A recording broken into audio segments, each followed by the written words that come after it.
Welcome back to the channel English Made Easy. Today we are diving into something small but super powerful in English called adverbs.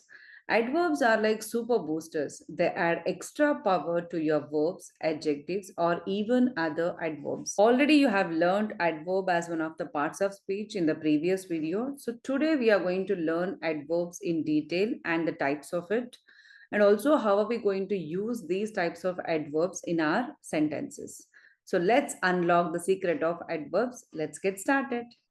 There are 8 parts of speech, and today we are learning about adverbs. Once again, welcome to our grammar lesson. There is going to be an introduction to adverbs, and these are the types of adverbs: adverbs of manner, adverbs of time, adverbs of place, adverbs of frequency, adverbs of degree. What is an adverb? An adverb is a word that tells us more about a verb, an adjective, or even another adverb. It usually answers questions like how, when, where, how often. ನಾವು ಒಂದು sentence ನ S V ಒ pattern ಅಲ್ಲಿ frame ಮಾಡಿದಾಗ ಅಲ್ಲಿ ನಮಗೆ subject verb object ಇರುತ್ತೆ. So ಮಧ್ಯದಲ್ಲಿರುವಂತಹ verb ನಮಗೆ ಆ ಸೆಂಟೆನ್ಸ್ ನಲ್ಲಿ ಆಗ್ತಾ ಇರುವಂತಹ ಆಕ್ಷನ್ ನಮಗೆ ತಿಳಿಸ್ಕೊಡುತ್ತೆ. ಆ ಆಕ್ಷನ್ ನ ವರ್ಡ್ಸ್ ಗಳನ್ನ ನಾವು ವರ್ಬ್ಸ್ ಅಂತ ಕರಿತೀವಿ. ಆ ವರ್ಬ್ಸ್ ಗಳನ್ನ ಡಿಸ್ಕ್ರೈಬ್ ಮಾಡೋದೇ ಅಡ್ವರ್ಬ್. ಆ ವರ್ಬ್ ಹೇಗಿದೆ, ಹೇಗಾಗ್ತಾ ಇದೆ, ಯಾವಾಗ ಆಗ್ತಾ ಇದೆ, ಎಲ್ಲ ಆಗ್ತಾ ಇದೆ ಅಂತ ಡಿಸ್ಕ್ರೈಬ್ ಮಾಡೋದೇ adverb. The first one is adverbs of manner. It describes how the action is done. ಅಷ್ಟೇ. ಮ್ಯಾನರ್ ಅಂದ್ರೆ ಏನು, ಹೇಗ್ ಆಗತ್ತೆ, ಆ ಆಕ್ಷನ್ ಹೇಗಾಗತ್ತೆ ಅಂತ ಹೇಳೋದೆ adverbs of manner.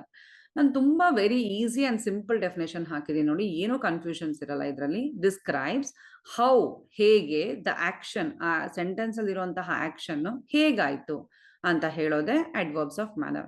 ಸೊ ಇಲ್ಲಿಗೆ ಒಂದು ಎಕ್ಸಾಂಪಲ್ ನಾವು ತಗೊಂಡ್ರೆ, ಶಿ ಸಿಂಗ್ಸ್ ಬ್ಯೂಟಿಫುಲಿ, ಅವಳು ಹೇಗೆ ಹಾಡ್ತಾಳೆ, ಚೆನ್ನಾಗಿ ಹಾಡ್ತಾಳೆ, ಬ್ಯೂಟಿಫುಲ್ ಆಗಿ ಹಾಡ್ತಾಳೆ ಅಂತ ಬರ್ದಿದೆ ಇಲ್ಲಿ ಅಲ್ವಾ. ಶಿ ಸಿಂಗ್ಸ್, ಸಿಂಗ್ಸ್ ಅನ್ನೋದು ವರ್ಬ್ ಆಗುತ್ತೆ ಇಲ್ಲಿ. ಆ ವರ್ಬ್ ನ ಡಿಸ್ಕ್ರೈಬ್ ಮಾಡ್ತಾ ಇರೋದೇ ಬ್ಯೂಟಿಫುಲಿ ಅನ್ನೋ ವರ್ಡ್ ಅಲ್ವಾ. ಆ ಸಿಂಗ್ ಅಂದ್ರೆ ಯಾವ ತರ ಸಿಂಗಿಂಗ್ ನಡೀತಾ ಇದೆ, ಸಿಂಗಿಂಗ್ ಆಗ್ತಾ ಇದೆ ಅಲ್ಲಿ, ಚೆನ್ನಾಗಿ ಹಾಡ್ತೀಯಾಳ ಇಲ್ವಾ ಅನ್ನೋ ಡಿಸ್ಕ್ರೈಬ್ ಮಾಡೋ ವರ್ಡ್ ಯಾವ್ದಿದೆ ಇಲ್ಲಿ, beautifully. The second example is he drives carefully. So ಯಾವ ತರ ಡ್ರೈವಿಂಗ್ ಆಗ್ತಾ ಇದೆ ಅಲ್ಲಿ, ಕೇರ್ಫುಲಿ, ಅದನ್ನ ಡಿಸ್ಕ್ರೈಬ್ ಮಾಡ್ತಾ ಇದೆ. ದೇ ವರ್ಕ್ಡ್ ಕ್ವಿಕ್ಲಿ, ನೋಡಿ ಅವ್ರು ಹೇಗೆ ಕೆಲಸ ಮಾಡ್ತಾ ಇದಾರೆ, ಫಾಸ್ಟ್ಲಿನಾ, ಕ್ವಿಕ್ಲಿನಾ, ಸ್ಲೋಲಿನಾ, ಆ ತರ ಡಿಸ್ಕ್ರೈಬ್ ಮಾಡೋದು ಈ ವರ್ಕ್ ಅನ್ನೋದು ವರ್ಬ್. ಆ ವರ್ಕ್ ನ ಡಿಸ್ಕ್ರೈಬ್ ಮಾಡ್ತಾ ಇದೆ, ಅದು ಕ್ವಿಕ್ ಆಗಿ ಆಗ್ತಾ ಇದೆ ಅಂತ ಡಿಸ್ಕ್ರೈಬ್ ಮಾಡ್ತಾ ಇರೋದು ಅಡ್ವರ್ಬ್. ಎಷ್ಟು ಈಸಿ ಅಲ್ವಾ adverbs.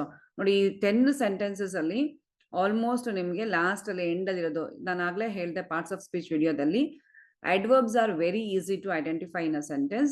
Most of the adverbs end with ly ಅಂತ ಹೇಳಿದೆ ನೋಡಿ. ಇಲ್ಲಿ ನಿಮ್ಗೆ ಗೊತ್ತಾಗುತ್ತೆ ly ಇಂದ ಎಂಡ್ ಆಗಿದೆ adverbs ಗಳು, ಅದೆಲ್ಲ adverbs.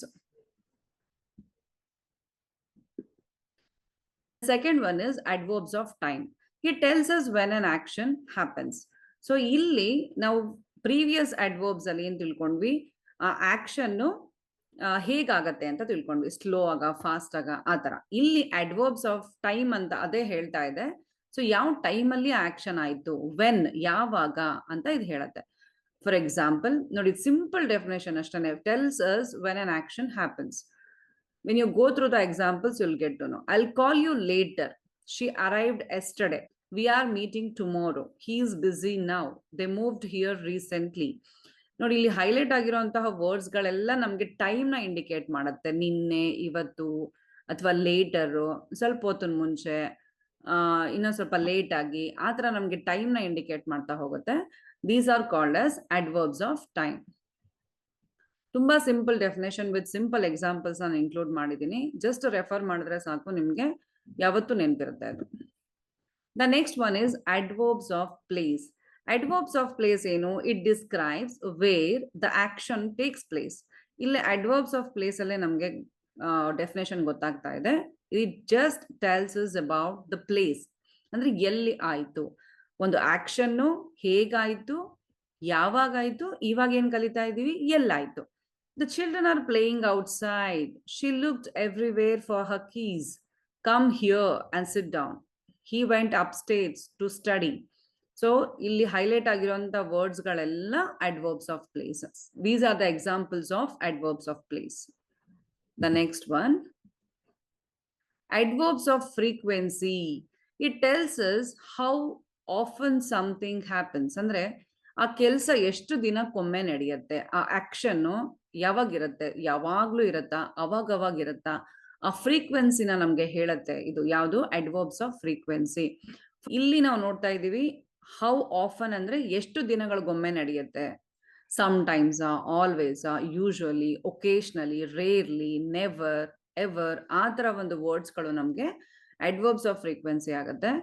I always brush my teeth before bed. She usually takes the bus to work. We often go to the park on weekends. He sometimes forgets his keys. They occasionally eat out. So ಇಲ್ಲಿ ನೀವು observe ಮಾಡ್ತಾ ಇರ್ಬೋದು highlight ಆಗಿರುವಂತ ವರ್ಡ್ಸ್ಗಳು adverbs of frequency. And also ನಿಮ್ಗೆ meaning ನೋಡಿದ್ರೆ ಗೊತ್ತಾಗುತ್ತೆ. I always brush ಅಂದ್ರೆ ಯಾವಾಗ್ಲೂ ಬ್ರಷ್ ಮಾಡ್ತೀವಿ. She usually takes the bus, ಅವಳು ಯೂಶುವಲ್ ಆಗಿ ಹೆಂಗ್ ಹೋಗ್ತಾಳೆ ಕೆಲಸಕ್ಕೆ? ಬಸ್ ಅಲ್ಲಿ ಹೋಗ್ತಾಳೆ. We often go to the park on weekends ಅಂದ್ರೆ ಅವಾಗ ನಾವು ಎಲ್ಲಿ ಹೋಗ್ತೀವಿ? ಪಾರ್ಕ್ ಹೋಗ್ತೀವಿ ವೀಕೆಂಡ್ಸ್ ಅಲ್ಲಿ. ಅಂದ್ರೆ it is not always. Often ಅಂದ್ರೆ ಬೇರೆ ಮೀನಿಂಗ್ ಬರುತ್ತೆ, ಅವಾಗ ಅನ್ನೋ. ಸೊ ಹಾಗೆ ಈ ಒಂದು adverbs of frequency one of the types of adverbs. The next one is adverbs of degree. It shows the intensity or amount of something. ಅಂದ್ರೆ ಎಷ್ಟು ಡೀಪ್ ಆಗಿ ಆಗ್ತಾ ಇದೆ ಆ ಕೆಲಸ, ಆ ಆಕ್ಷನ್, ಆ ಸೆಂಟೆನ್ಸ್ ಅಲ್ಲಿ ಇರುವಂತಹ ಒಂದು ಆಕ್ಷನ್ ಎಷ್ಟು ಡೀಪ್ ಆಗಿದೆ, ಎಷ್ಟು ಇಂಟೆನ್ಸ್ಡ್ ಆಗಿದೆ ಅಂತ ನಮ್ಗೆ ಹೇಳೋದು adverbs of degree. Adverbs of degree describe how much, how little or to what extent something happens. So ಇವಾಗ ವೆರಿ ಅಂತ ನಾವು ಯೂಸ್ ಮಾಡ್ತೀವಿ ಅಲ್ವಾ? ಐ ಆಮ್ ವೆರಿ ಟಯರ್ಡ್ ಆ ಥರ. ಸೊ ವೆರಿ ಅನ್ನೋದು ನಮ್ಗೆ ಎಷ್ಟು ಟಯರ್ಡ್ ಆಗಿದ್ದೀನಿ ಅಂತ ಎಕ್ಸ್ಪ್ಲೈನ್ ಮಾಡುತ್ತೆ. ಐ ಆಮ್ ಟಯರ್ಡ್ ಅನ್ನೋದಕ್ಕೂ ಐ ಆಮ್ ವೆರಿ ಟಯರ್ಡ್ ಅನ್ನೋದಕ್ಕೂ ದೇರ್ ಇಸ್ ಅ ಡಿಫ್ರೆನ್ಸ್ ಅಲ್ವಾ? ಸೊ ಹಾಗಾಗಿ ಈ ಒಂದು ಇಂಟೆನ್ಸಿಟಿನ ನಮ್ಗೆ ಎಕ್ಸ್ಪ್ಲೈನ್ ಮಾಡುವಂಥದ್ದು ಅಡ್ವರ್ಬ್ಸ್ ಆಫ್ ಡಿಗ್ರಿ. ಇಲ್ಲಿ ನೋಡ್ಬೋದು, very means to a high degree, she is very happy. Almost means nearly, we are almost there. Too means more than needed, it's too hot to go out, it's too much to consume. ಆ ಥರ ಅಂದ್ರೆ ತುಂಬಾ ಜಾಸ್ತಿ ಅಂತೀವಲ್ಲ, it's too much ಆ ಥರ. So common questions the answer how much to what extent. ಸೊ ಇದು ಎರಡು ನೆನ್ಪಿಟ್ಕೊಂಡ್ರೆ ನಿಮ್ಗೆ ಗೊತ್ತಾಗತ್ತೆ. ಅಂದ್ರೆ ಹೌ ಮಚ್ ಎಷ್ಟು, ಅಥವಾ ಎಷ್ಟು ಎಕ್ಸ್ಟೆಂಟ್, ಟು ವಾಟ್ ಎಕ್ಸ್ಟೆಂಟ್ ಅನ್ನೋ ಒಂದು ಕ್ವೆಶನ್ಸ್ ಗಳಿಗೆ ಅದು ಆನ್ಸರ್ ಮಾಡುತ್ತೆ. ಇಲ್ಲಿ ಎಕ್ಸಾಂಪಲ್ಸ್ ನೋಡಿ. She is very tired, he was too late for the meeting, I am quite sure about this, they are almost finished, the soup is extremely hot, she hardly notice the change, it's just enough, I completely forgot, we barely made it on time, he is absolutely right. So ಹೀಗೆ ಆ ಒಂದು ಇಂಟೆನ್ಸಿಟಿನ ನಮ್ಗೆ ಅದು explain ಮಾಡುತ್ತೆ. These are adverbs of degree. These are powerful tools in communication, so use them wisely. If you keep practicing like this, it becomes easy for all of you to identify all 8 parts of speech in sentences whenever you read it. Thank you all for joining today's class. I hope you all have understood the importance and use of adverbs in sentences. Don't forget to like, share, and subscribe. We'll meet you all in the next video. Until then, keep practicing the grammar concepts to learn in a better way. Thank you. Bye.